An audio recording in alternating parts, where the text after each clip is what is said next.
All right, Ian. We're big on talking about mixed martial arts and UFC. We always talk about it. Yeah, we sure do. The only reason we're really talking about this is because we brought this up before about Phil Brooks, a.k.a. CM Punk. He quit and/or was fired from WWE, officially, I think, let go around June of 2014.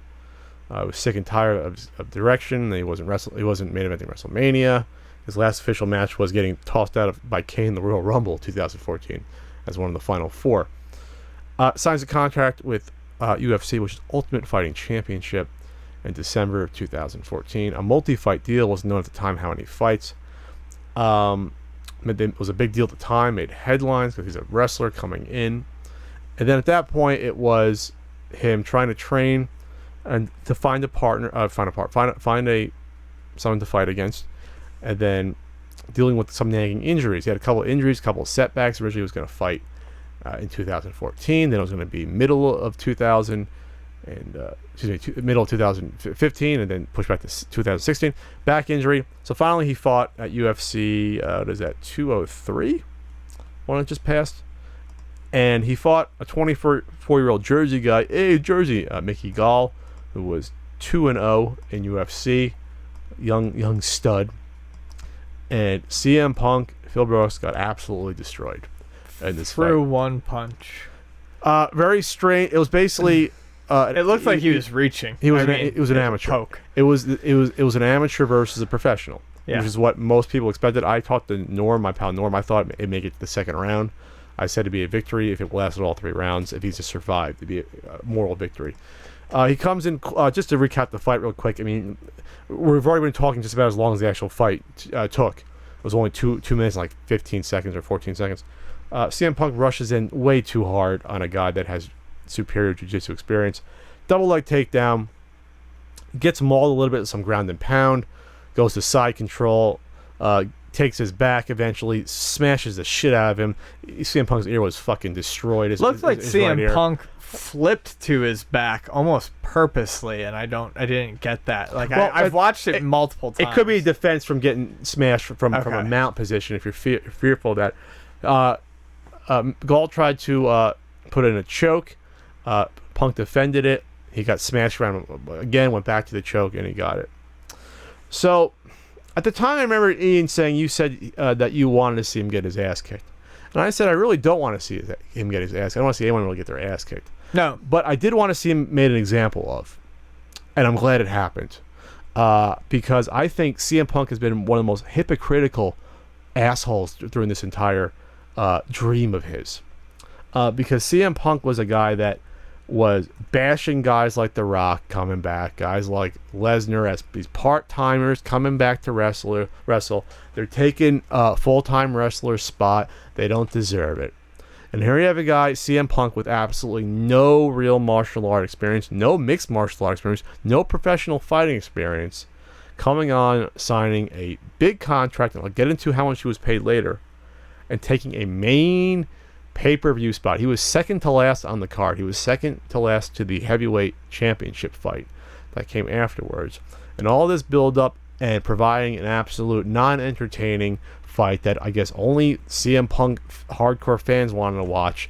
Did a good buy rate. It did do a good buy rate, but was, I thought, disgraceful to the sport and a slap in the face to real guys working at their craft, guys who are fighting for and training for 10, 15 years that hope to make it one day in the UFC, and they had to see that performance. And it was, like I said, it was absolutely disgusting. I'll come back to it. I want to get your thoughts on it. Okay, so here are my thoughts on it. Not a huge CM Punk fan. Was definitely a bit more fiery about it when the whole thing happened. Definitely felt it was an attention grab. You and I had kind of had a conversation about it yesterday that started off with my initial feelings. I got your feelings on it, and your feelings actually did kind of change my feelings on it a bit when we were discussing actually whether or not we were going to record last night based on how I was feeling.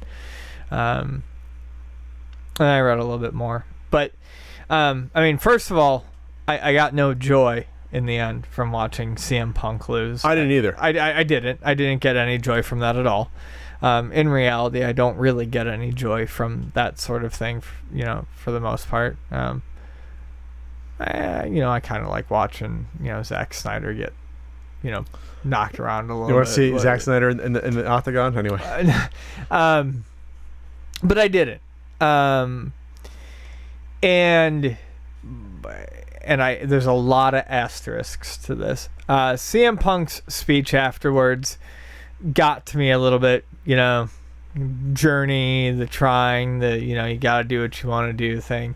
But I think that only really got to me because I'd had a conversation with a friend recently where he was trying to do some new things. And as I get older, I'm usually the, you got to do what you want to do. You got to try things type of guy. As I get older, I get a little bit more cautious. I feel like more cautious than maybe I should be with my advice. And I felt kind of bad listening to that. I'm like, probably should have told this friend who doesn't listen to the podcast. It's just not in his sphere. I'm like, I probably should have been a bit more encouraging about these things. So I felt bad. But a couple things to say. One, when I saw the amount of money that Punk made compared to Gall, which was $500,000 to 30, which is about standard for a fighter starting out. 15 to show and 15 if you win, which is about what a fighter starting out gets. I felt sick. For a couple of reasons.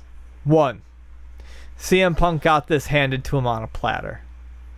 Two, you want to talk about dreams. You want to talk about following your dreams. Mickey Gall is following his dreams. Mm-hmm. Mickey Gall is living his dreams. Mickey Gall is the guy who was probably told, hey, you're chasing the impossible. Hey, you're doing this. You're doing that. And Mickey Gall is the guy who's making it happen. CM Punk. I'm not in CM Punk's head. Maybe this is something he really wants to do.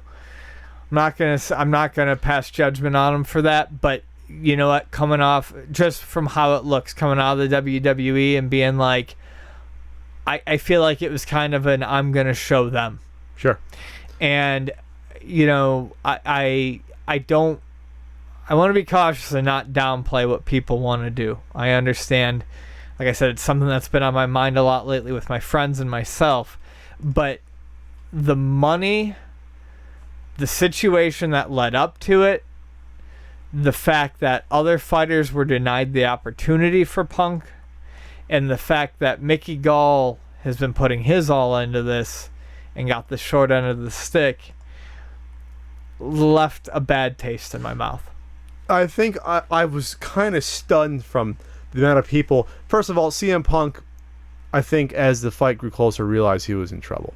The word on the street, I mean, you can see in those, they had the whole promo video section build up to him where it's showing him training early on. I'm not saying that I'm an expert at throwing a punch or will ever be, but CM Punk couldn't throw a fucking punch when he was hitting the training mitts. And that's what people are pointing on, that he just doesn't have the talent to do that.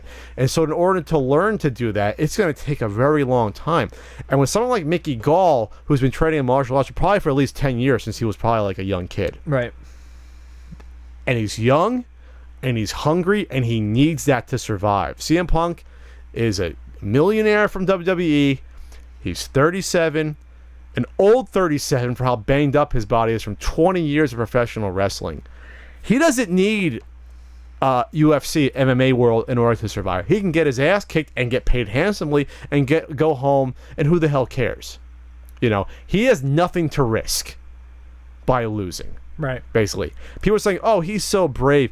Is it really brave if you're going and getting paid $500,000 to get beat around for 2 minutes? I'll do that. Fucking sign me up right now. Beat me up for 2 minutes, give me $500,000. What is so fucking brave about that? Nothing. What's brave is that you're going in a UFC fighter and getting paid maybe $10,000 to do it, knowing that if you lose, that could be your only fucking shot ever. You lose, you're gone, you're back to the fucking Idaho carnival and fighting in front of 50 people. Right. That's bravery. That's putting your life on the line, your career. Yeah. He showed no fucking bravery at all. And that really pissed me off to see people say that. No risk at all for CM Punk. Maybe his pride. And yeah, he deserved to eat some humble pie after that. It's good to see him humbled at that. That's what the only thing I did enjoy. I didn't see him get his ass kicked, but I did deserve him deserve him seeing get cut down a peg or two, being like, what the fuck were you thinking? And now you don't see the hypocrisy at all after you going off on guys like The Rock. Guys like The Rock who earned their spot and earned their part-time status, some of the biggest draws in the business ever, complaining about guys like that coming back. And you can say, okay, well, Dana White came to him with the offer, and then Dana White said you should fight in the UFC, not fight others. Well, CM Punk didn't have to agree to that. He should have seen what was happening. Right. His reputation's forever damaged from this, in my opinion. Well, I guess it comes down to this. I think for me, and this will be my final word. And by the way, I was a fan of CM Punk wrestling. I wasn't really. Some of his indie stuff. But I guess my final words on this would be this. If you really want to do something, flat out, you should take that risk. And you should do it. Don't just do what you, I mean, if you really feel like you want to try something, just try it, because not trying it is worse. And that's actually, I believe, quoting something from CM Punk, but that's because some of CM Punk's fucking speech was cliches, but they're decent cliches.